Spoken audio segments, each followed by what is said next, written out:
Welcome back. We are now going to grab our document and we're going to click on this drag and drop area to upload the document.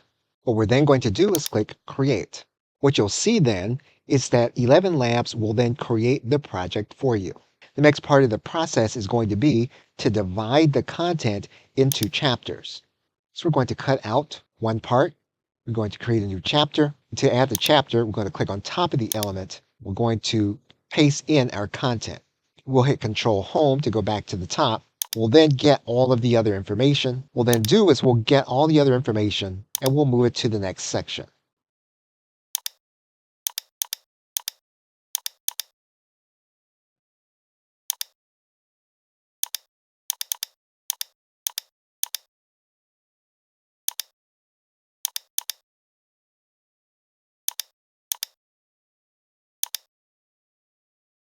And our document has now been successfully laid into sections for the AI to narrate.